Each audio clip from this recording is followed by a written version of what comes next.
Welcome to the Michigan Runner Show. Join us each time as we explore the people, the places, and the events that shape our great sport.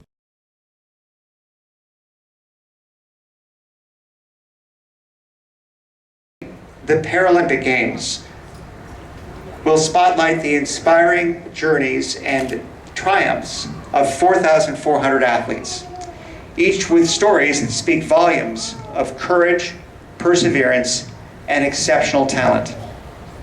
Team USA, with an expected representation of 615 Olympic athletes and 240 Paralympic athletes, is poised to leave an indelible mark on these games, embodying the essence of our great nation through the spirit, through every sprint, leap, and stroke. Today, as we stand in the shadow of the Empire State Building, dressed in red, white, and blue, let it serve as more than a landmark. Let it be a symbol of our unwavering support, our boundless enthusiasm, and our collective belief in Team USA.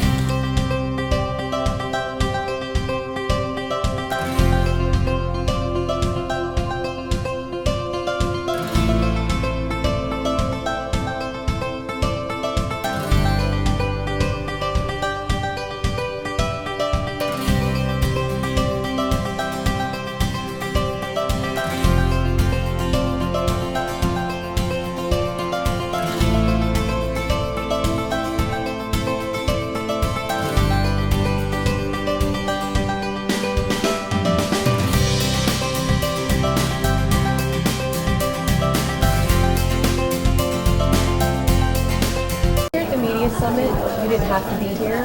Knowing there was so much unknown about your story the last year, why did you want to, how important was it to you to be here with this audience and own your story, be able to tell people what's been going on? Yeah, I think there's a lot that goes on in the media and people don't really see. They get half the story and they run with it. So it's really important for me to kind of share my story because I feel like after the Olympics, a lot of it has been like people sharing my story for me. So this is just like another what's the word? Opportunity, yeah, to like feel.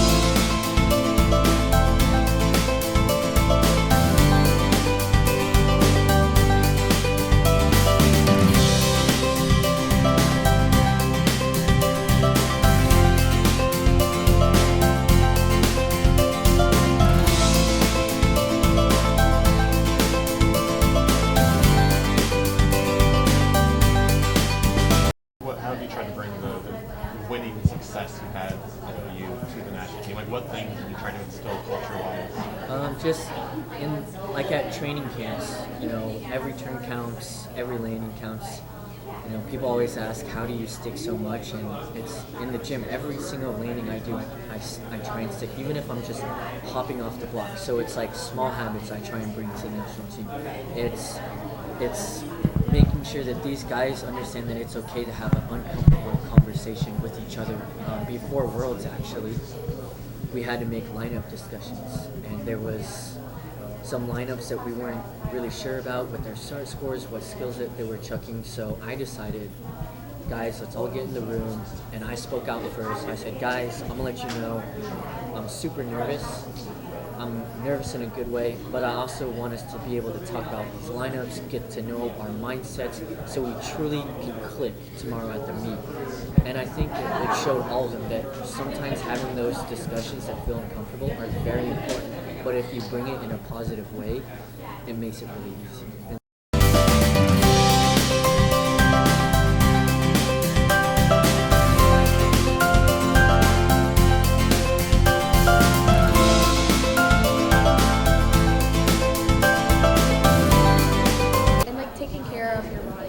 As you get older, things start to hurt a little bit more, but I think finding the right balance in your training and your rehab and all of that is very important.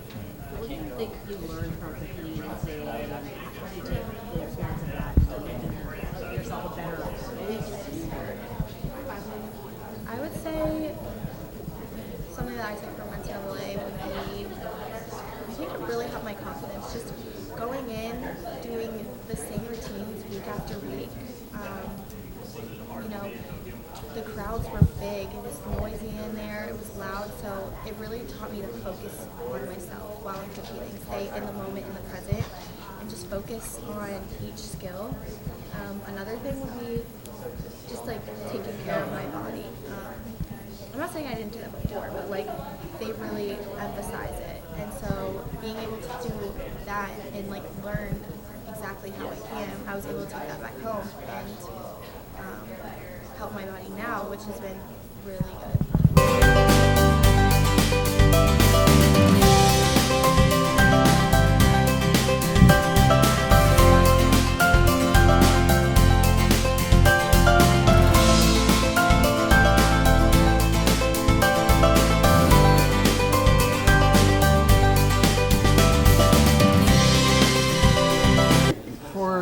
For LA 28, Janet Evans leads a group of Olympian alumni or current Olympians, sort of an athlete council for LA 28.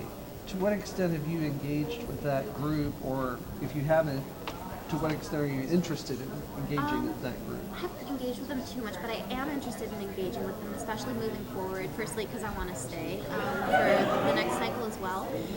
But secondly, because I'm an athlete representative within USA Gymnastics, so I represent Rhythmic on the Athletes Council, and sort of I've been learning a little bit more about the ins and outs and speaking on behalf of the athletes. So yeah, I'd be interested maybe even to like find a position there. It just depends on timing and what I'm doing with my life.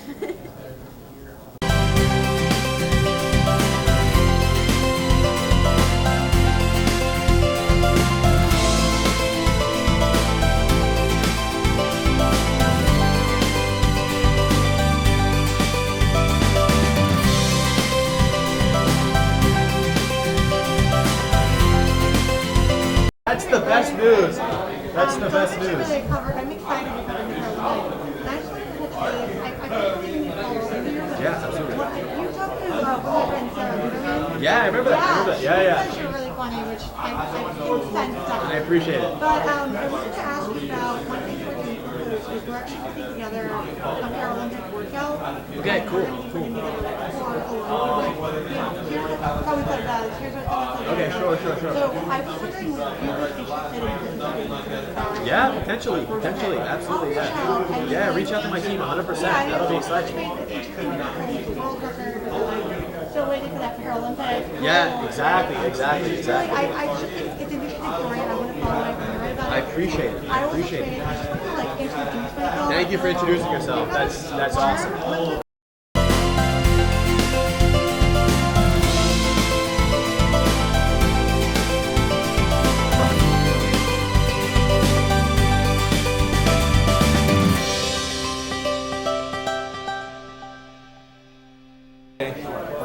I'm doing my best. Again, as all of us, like I want to represent the best of me and the best of our country, but like I'm not a perfect guy. I've definitely done some things I'm not proud of. Probably still do things I'm not proud of, quite frankly. So it's loaded, man. But I think it just more than anything, like there's just a responsibility that comes with it. Like I recognize that responsibility, and I know that other people from around the world, and maybe even our own country, sometimes they look at me or look at some of the people in this room or not in this room, and they say, "Great, that's what Inglewood is like, this one guy, or that's what Los Angeles, you know what, that's what the U.S. is like." And so understanding that, I think it's important not to just sit there and be like, yeah, I got it all figured out, like I'm golden, my shit don't stink. It's like, hey, look, I'm trying to figure it out just like you.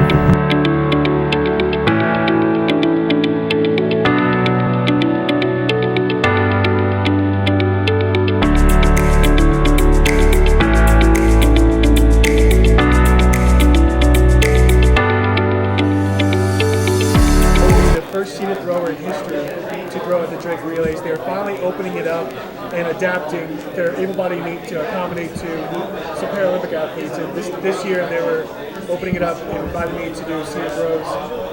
It's an honor. I mean, as an Iowan, every athlete looks forward to watching the Drake Relays. And also to see such a prestigious competition for able bodies, making the adaptation for inclusion of Paralympic sport is incredible to see. We start seeing it in diamond leagues. that are in Los Angeles at Prefontaine, seeing there's a 100-meter dash for only disabled men and women. I love it. That's how we're going to expand the sport and get more visibility with track and field, especially in Paralympic space. So being able to do this as an Iowan at the Drake Relays in front of my hometown for the first time and make history, it's an honor, to say the least.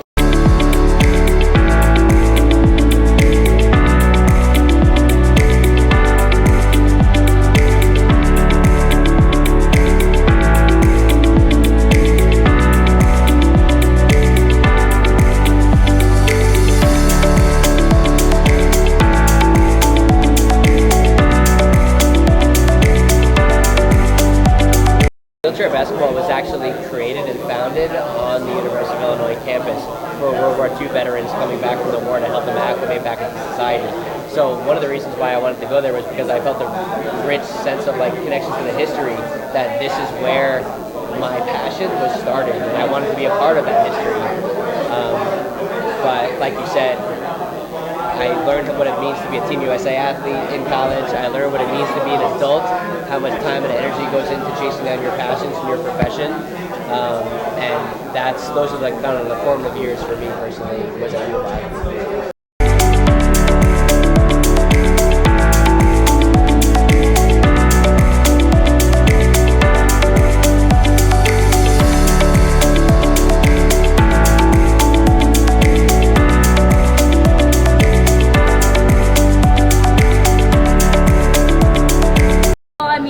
Your life's work. I mean, you're dedicating yourself. Like I love chasing greatness, like trying to be better. Like I still think that I should be better than I was yesterday. I don't think I've reached my full potential, and I think that's what high achievers they do. They want to chase that pinnacle of their sport. I mean, whether it's world champion, Olympic champion, just big moments. Like I live for that adrenaline rush and that chasing that and trying to work every single day to.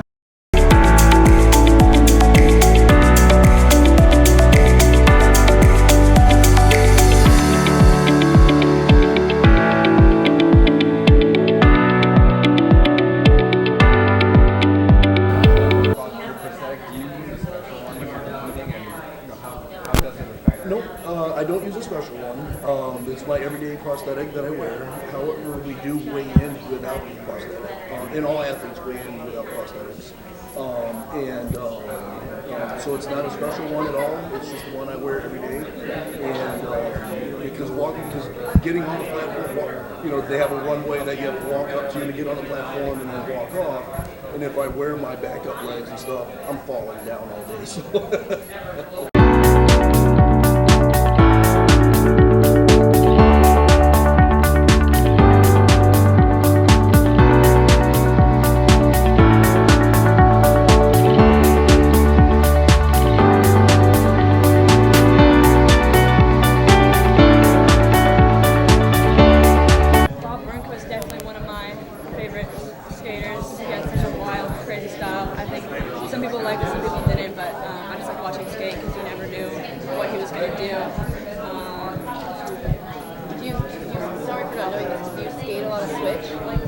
Switch, I wish I skated more switch.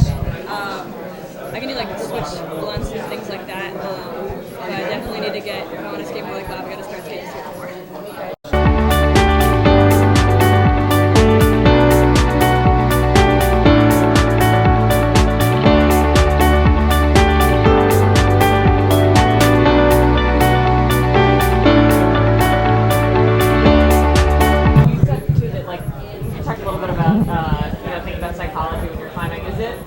And I know you mentioned the meditation aspect. Is it as simple as like you're moving your hand and you're like are you? Is it literally you're thinking about the way that psychology affects you as you're climbing, or is it more in the way you approach? More the way I approach, for sure. More like what mental space would I like to be in to climb my best, and also just managing stress, managing pressure for an event. Like I'm still not qualified, and so all of this is really weird. And it's weird, I think, for a lot of the athletes here, because it's like, oh, what are you doing excited for in Paris, all this, and for me, what's on my mind is the Olympic qualifying series, because that's what's next. And so I'm, even more than that is my training.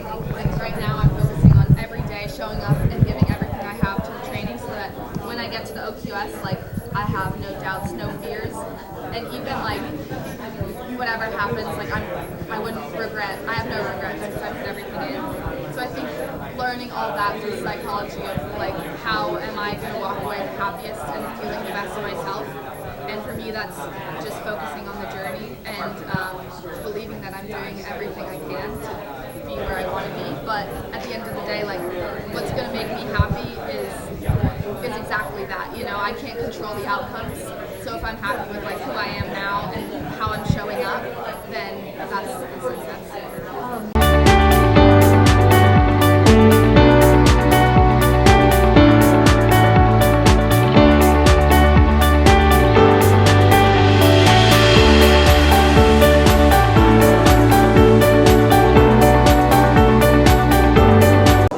One of my close climbing friends, John Brossler, is like a speed climber who's going to the OQS series coming up, and he was recently diagnosed with colitis a couple of years ago. So yeah, it was just nice to be able to share my journey through it, and yeah, be able to hopefully like help him through it as well. What do you have like a realistic goal going into Paris? I mean, what do you just kind of leave it Who knows open? If Like it's realistic, you're not. Exactly. That's what I mean. Yeah. Like, how do you look at it? I mean, some people like I'm going to win gold. Some people I want to do my best. Now, how do you personally? Yeah, for sure. I mean, I think for me, I think I've kind of come to the mentality that one day my climbing in general, and I think the Olympics is true for that as well. That said, it is like the biggest competition I'm ever going to do, and I think that I would be lying if I didn't say that I felt that pressure and that excitement around the event. For me, I think that my ideal for Paris would be being able to go in knowing that I had done all of the training that I possibly could have, both on the mental side and physical side, and then being able to show that and have fun in the games would be just an amazing experience for me.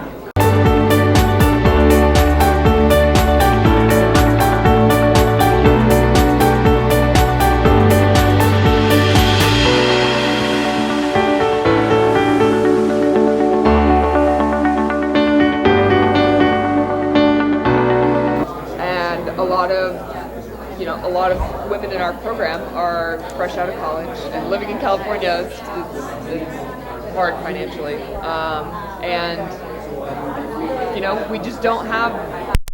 There's so much to do in California. There's not a lot of people who even know we're there, or let alone just we don't feel the support of the community necessarily because there's not a huge tie to the community.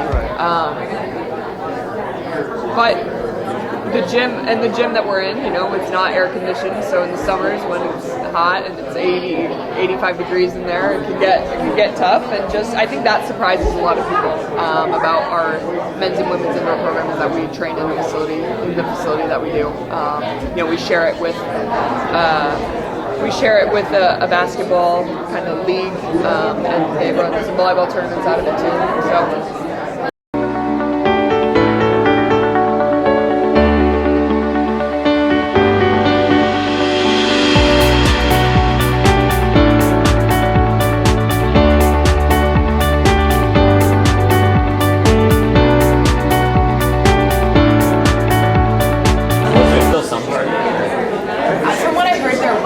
But I had to fly out so quickly after my race was done that I didn't get to experience it. Olympics, I'm sure the end it's like You can stick around for a little bit. oh, okay, I'll be sticking around. Coming back from Tokyo, I know you said that on the hands on like finding yourself outside of your sport. What are some of the things that what are the assumptions that you're making for so long? How do you separate the two? Like, hey, this is me, but I also have all of these other aspects of yourself. Yeah, it was really challenging. At first, I feel like it almost took away from being an athlete. I fell in love with external life. It makes me hard to stay in what I was doing. And slowly but surely, I worked my way back in and tried to find out ways to balance the two. But I think for me, when I'm at training, I'm the Olympian me, and then when I'm not, never besides the tattoo, never had any idea that I actually have gone to the Olympics and brought home a medal. But I like it that way. I like to not have that be my entire personality. Because one thing I've noticed, which has been a negative thing, is people find out that you're in a really medal. That's what they do. And that's what they find out about you before meeting you and getting to know you. That's all they care about. That's all they talk about. That's all they want to know about. And it's frustrating as someone who isn't just a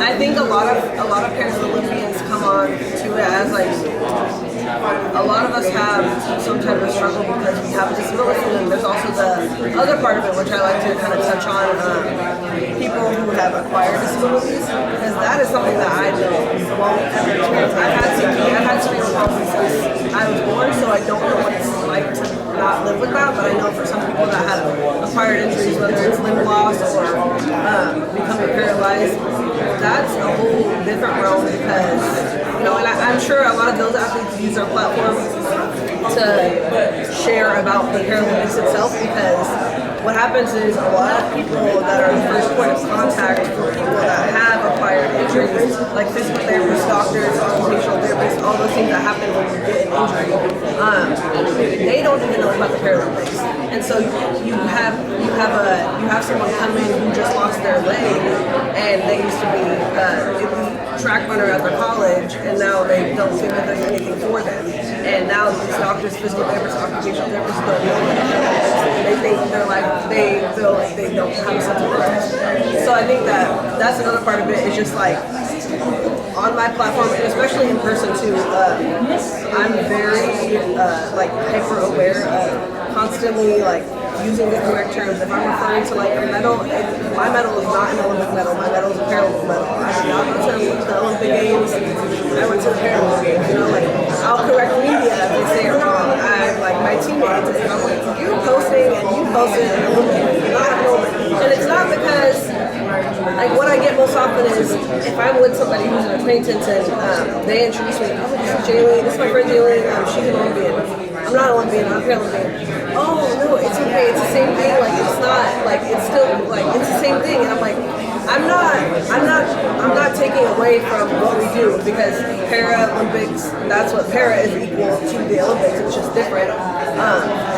But that's why like people don't know about it, is because like even there's Paralympic athletes that don't use the correct terms because they want like more publicity, because somebody hears Olympics, they're gonna fight that more than they are Paralympics, you know.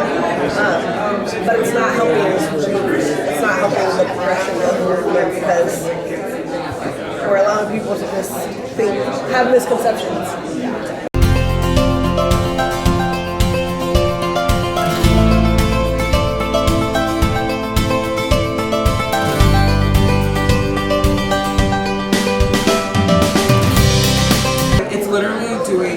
Camps and clinics for sitting and standing to provide, you know, like maybe you need more touches, maybe you need to learn how to play volleyball, maybe you need to be seen by somebody. Just giving more opportunity back and paying it forward. How did you get introduced to sitting volleyball? I was playing volleyball at Queens College, and they had reached out to my athletic director about possibly coming out and trying it for a camp. So, yeah. What was your Queens volleyball experience like? It was cool. It's like I don't know. I met like some of my best friends there. I met my very best friend there, and I like it because I feel like I feel like everything kind of like plays into like who you are today. And I feel like Queens was like the place that like kind of like pushed me out there into like my uncomfort zone, because I wasn't comfortable in who I was. I didn't like showing my hand. I didn't like, you know what I mean? Like everybody knew, of course, but like it wasn't something that I was just like outward about, like especially how I'm talking now. And Queens was like the first place where they were like, all these interviewers that came my first season, and they were just like, oh, we want to talk to you as a one-handed volleyball player, and it just got super overwhelming and exhausting. And I was like, if they come, I don't want to talk to them. Like, I'm sorry, like I just want to be seen as an athlete and not like the one-handed girl that happens to play volleyball. But now, like, I'm super thankful for it, because it kind of like pushed me out there and like started the chain of like, hey, like if you want to be the representation, if you're thinking that you want to like be this person that people can look forward to, like this is where it's gonna start.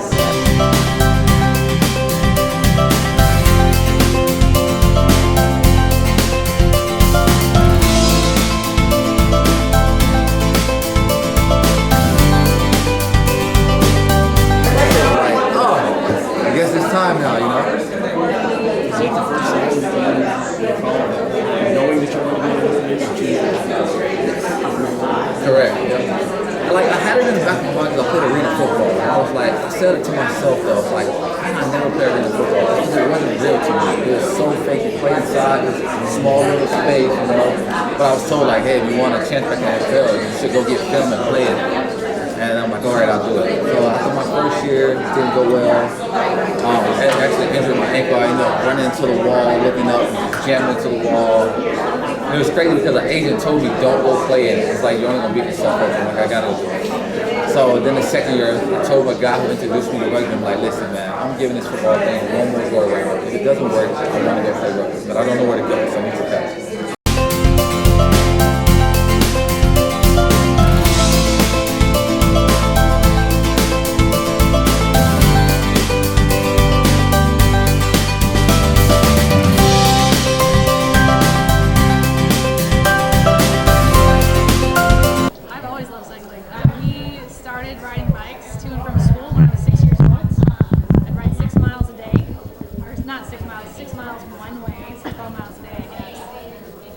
Loved it so much. I love that I feel strong when I'm on a bike. I feel capable of truly anything. So I've always loved it. I got back into cycling the second time around, so I'm not going to ride anymore. Just loving the sport. And I loved it at first. I started working with a bike race promoter, racing as much as I could. Got myself all the way up to a Category 1 cyclist on the road, became a road racer. I worked with Tim, he told me about paracycling. It was just an opportunity to just get to ride my bike, and then I got to meet amazing people, travel to incredible places, and felt more in love with the sport and taking possibilities.